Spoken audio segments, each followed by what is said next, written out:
Saat hujan turun, jalan menjadi sangat licin. Seorang pria terjebak di tangga dengan kursi rodanya dan tidak bisa naik. Tiba-tiba, seorang gadis datang dan membantunya. Gadis itu membawanya ke toko bunganya dan memintanya berteduh sampai hujan berhenti. Tak lama kemudian, alarm gadis itu berbunyi. Pria itu menyadari bahwa nada alarm itu adalah suaranya sendiri. Ternyata pria itu adalah seorang pengisi suara terkenal. Dia tidak menyangka gadis itu adalah penggemarnya. Dia ingin mengungkapkan identitasnya. Namun, ia mendengar gadis itu berbicara tentang idolanya. Gadis itu membayangkan idolanya sebagai sosok yang sempurna. Pria itu melihat kakinya yang lumpuh dan memilih untuk merahasiakan identitasnya. Ia tidak ingin mengecewakan gadis itu. Dalam percakapan mereka, gadis itu mengetahui bahwa pria itu tinggal di gedung yang sama di depan rumahnya. Setelah hujan reda, gadis itu mengantarnya pulang dengan kursi roda. Pria itu senang karena gadis itu tidak menganggap kelemahannya sebagai beban. Gadis itu memahami rasa rendah dirinya dan memberinya semangat. Kata-kata yang diucapkannya sama seperti yang sering diucapkan idolanya kepada para penggemar. Pria itu merasa gadis tersebut seperti cahaya dalam hidupnya. Setelah gadis itu pergi, ia perlahan mengucapkan terima kasih. Sesampainya di rumah, gadis itu sadar bahwa ponselnya tertinggal di kursi roda pria itu. Pria itu mendengar ponsel tersebut terus berdering. Ia melihat bahwa ibu gadis itu terus menelepon. Karena khawatir ada keadaan darurat, ia mengangkat telepon itu.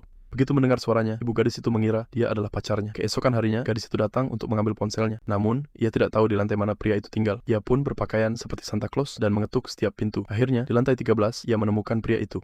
Secara kebetulan, adik pria itu adalah teman kuliah gadis tersebut. Pria itu mengembalikan ponselnya dan ingin menjelaskan kesalahpahaman ibunya. Namun, sebuah panggilan pelanggan membuat gadis itu harus pergi dengan cepat.